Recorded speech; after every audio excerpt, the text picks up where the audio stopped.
गिरफ्तार हुआ हो, गिरफ्तारी हुई हो, मेरे संज्ञान में नहीं है।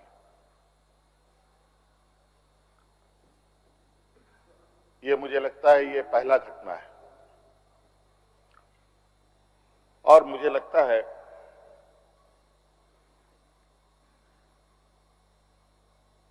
इस घटना को अंजाम देने में कहीं ना कहीं राजभवन भी शामिल रहा है।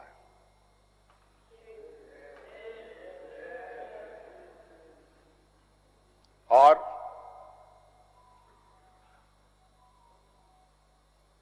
जिस तरीके से ये घटना घटित हुई है, मैं बहुत आश्चर्यचकित हूं।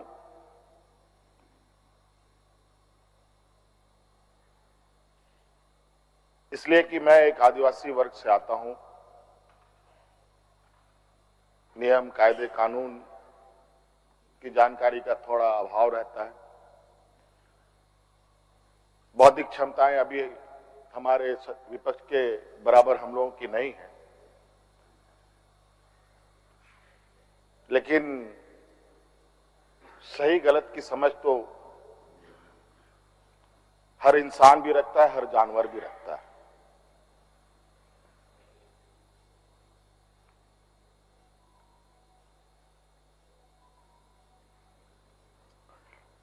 अध्यक्ष महोदय, बड़ी सुनियोजित तरीके से, बड़े लंबे समय से 2022 से 31 तारीख को दिए गए अंजाम की पटकथा लिखी जा रही थी। बड़े तरीके से उस पकवान को बहुत धीमी आंच में पकाया जा रहा था, लेकिन ये इनकी जो पकवान है ये पकने को तैयार नहीं थे।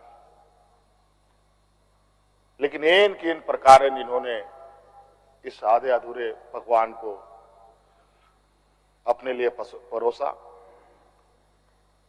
और बड़ी सुनियोजित तरीके से मुझे अपनी गिरफ्त में लिया है।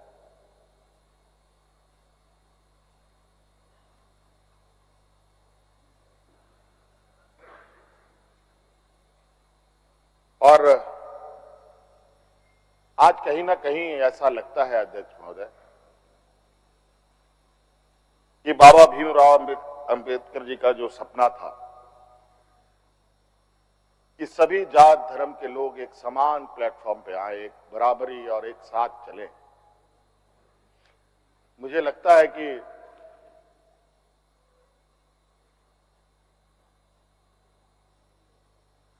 जिस तरीके से बाबा भीमराव अंबेडकर जी को भी अपना समाज छोड़कर बौद्ध धर्म अपनाना पड़ा, ऐसे ही आदिवासी दलितों के साथ भी आने वाला भविष्य में करने की तैयारी हो रही है।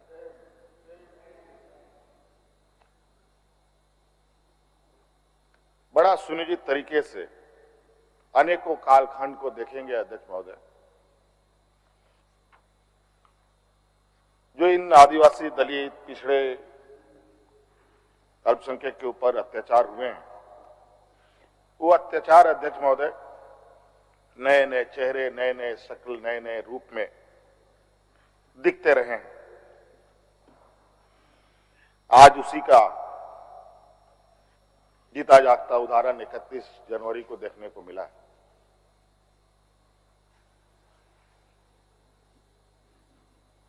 और आज कहीं ना कहीं इन वर्गों के प्रति जो हमारे सत्ता पक्ष की घृणाएं हैं, ना जाने इनकी घृणाएं इनको ताकत कहां से मिलती है, ये हमारे समझ से परे है।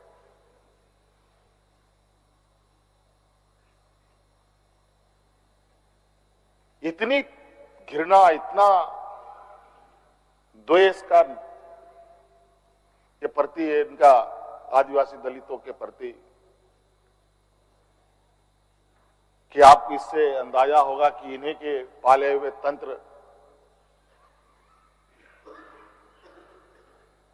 ये कहते शर्माते नहीं कि जंगल में थे तो जंगल में ही इनको रहना चाहिए। हम जंगल से बाहर आ गए, इनके बराबर बढ़ गए तो इनके कपड़े मैले होने लगते हैं। ये हमें अछूत दिखते हैं।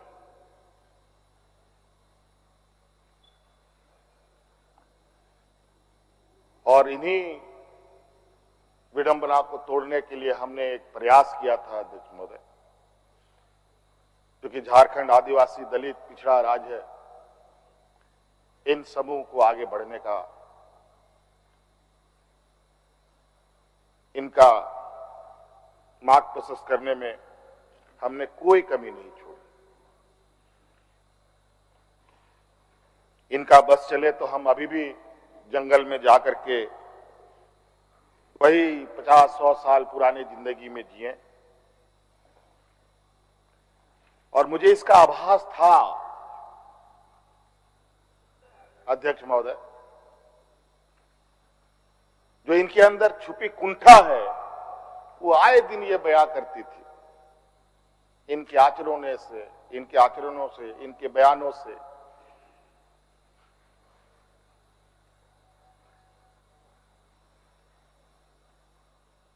लेकिन हमने हार नहीं मानी है अध्यक्ष महोदय। इनको लगता है कि मुझे जेल के सलाखों के अंदर डालकर ये अपने मंसूबे में सफल हो जाएंगे। ये झारखंड है अध्यक्ष महोदय, ये देश का एक ऐसा राज्य है जहां हर कोने में आदिवासी दलित पिछड़े वर्गों से अनगिनत सिपाहियों ने अपनी कुर्बानी देकर यहां के आदिवासी दलितों की जान बचाई। देश आजादी के सपने भी ये लोग नहीं देखते थे अध्यक्ष महोदय, तब से झारखंड के आदिवासी अपनी हक अधिकार की लड़ाई लड़ रहे। ये तो बहुत बाद में आए, लेकिन बौद्धिक संपन्नता, आर्थिक संपन्नता, आज तक इन लोगों ने देश का गांधी टोपी नहीं पहना अध्यक्ष महोदय।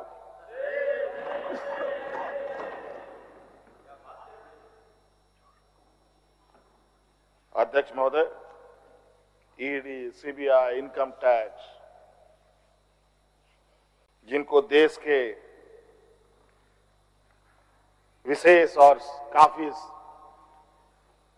संवेदनशील व्यवस्थाएं कही जाती है, जहां करोड़ों रुपया, 12 लाख 14 लाख करोड़ रुपया डकार कर इनके सहयोगी विदेश में जाके बैठे हैं, उनका एक बाल बाका करने का औकात इनके पास नहीं है। इनके पास औकात है देश के आदिवासी दलित पिछड़े के ऊपर, और बेगुनाह लोगों पर, और उसमें भी गुनाह किया हो तब की बात तो अलग है, बेगुनाहों पर अत्याचार कर। आज मुझे किस लिए अरेस्ट किया गया अध्यक्ष महोदय? 8.5 एकड़ जमीन के घोटाले पर। अगर है हिम्मत सदन में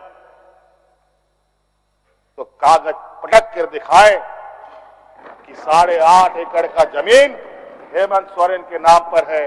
अगर होगा मैं उस दिन से राजनीति से इस्तीफा दे दूंगा।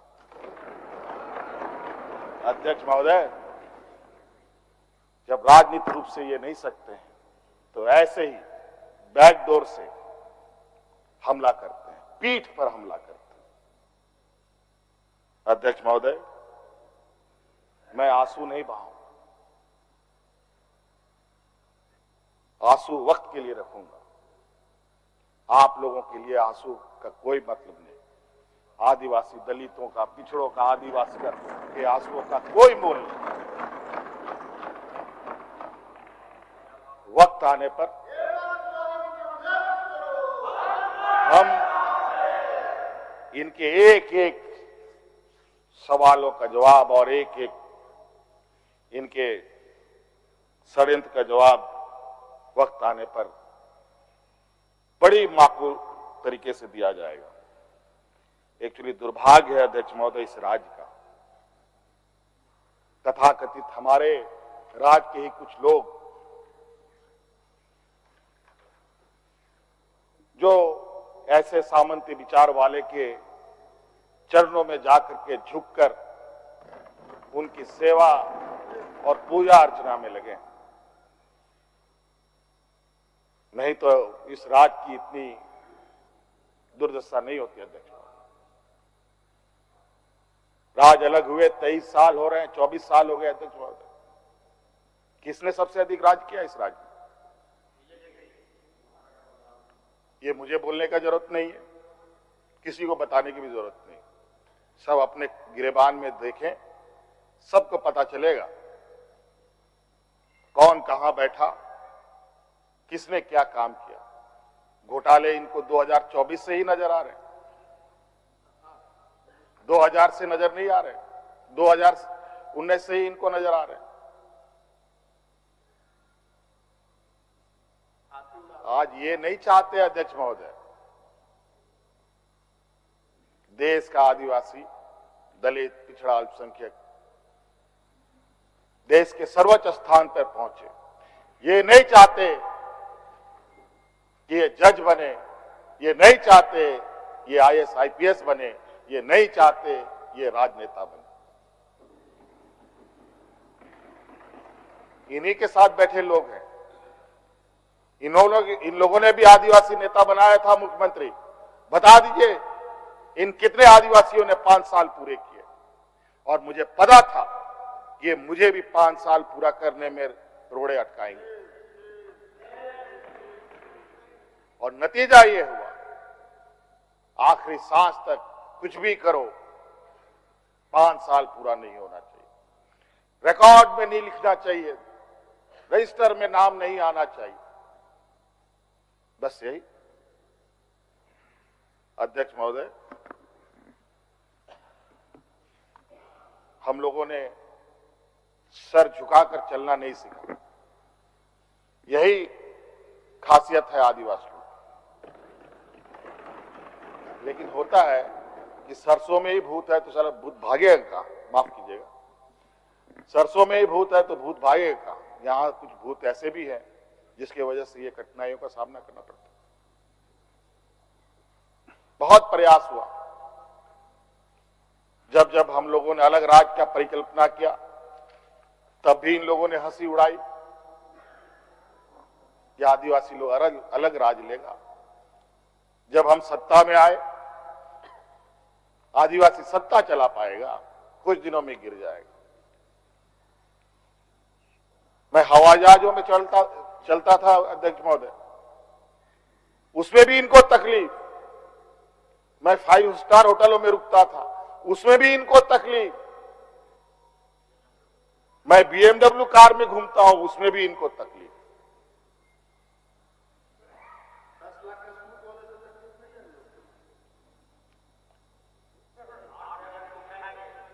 क्या कहावत है कि हम करें तो गुनाह, ये करे तो क्या, यही कहावत है। खैर छोड़िए। अध्यक्ष महोदय, बड़ा विचित्र स्थिति है। अब जो स्थिति दिखाई दे रहा है अध्यक्ष महोदय, कुल मिलाकर झारखंड के परिप्रेक्ष्य के अलावा पूरे देश के पैमाने में अब आदिवासी, दलित, पिछड़ा, अल्पसंख्यक सुरक्षित नहीं। विशेषकर झारखंड में तो यहां के खनिज संपदाओं को, जो वर्षों से इस पर लोगों की गिद्ध नजर है और आगे भी रहेगी। ये तो हम थे अध्यक्ष महोदय, ये बहुत फूक फूक करके उनको आगे बढ़ना पड़ता था। ये खुला दरवाजे की आदी हो चुके हैं, इनको कोई रोक टोक नहीं कर सकता। जो इनके सामने आएगा वो इसी तरीके के अंजाम से उनको गुजरना पड़ेगा। और इनको लगता है ऐसे अंजाम देने से झारखंड के लोग घबरा जाएंगे। ये आप लोगों की बहुत बड़ी भूल है, और इतनी बड़ी ये भूल होगी जो झारखंड का इतिहास आपको कभी माफ नहीं करेगा। अध्यक्ष महोदय,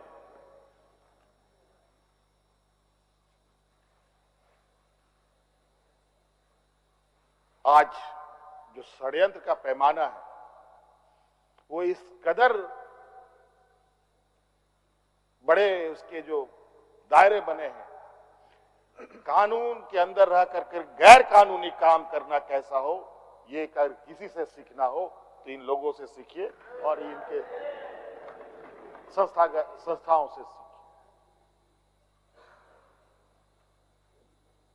मैं तो कहता हूं, मैं फिर से कहता हूं कि आप लोग दस्तावेज लाइए सदन में, या आपने ईडी और सीबीआई को सपोर्ट कीजिए और कोर्ट में पेश करें।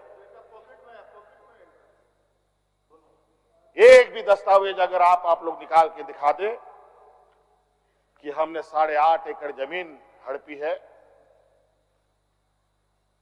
तो मैं उसी दिन राजनीति से संन्यास किया, झारखंड छोड़ के चला जाऊं। अब इनको नहीं मिला तो हमारे बीवी, बच्चों, परिवारजनों के खाता बही ढूंढने में लगे।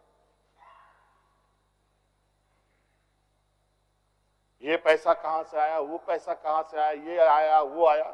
अध्यक्ष महोदय, असमानताएं देखिए इसी सदन के अंदर। जो सरकार के द्वारा उपलब्ध कराए जा रहे ऋण, जो यहाँ के आदिवासी विधायकों को कितने वर्षों के लिए मिलता है और गैर आदिवासियों को कितने सालों के लिए मिलता है।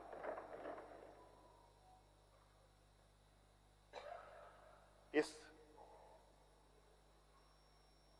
विषय पर गंभीरता से सोचने की आवश्यकता है। देखो, ये बहुत लंबी लड़ाई है।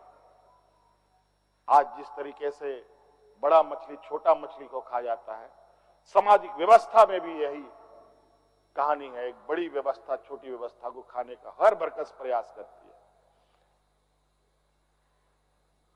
प्रभु राम का प्राण प्रतिष्ठा हुआ 22 जनवरी को।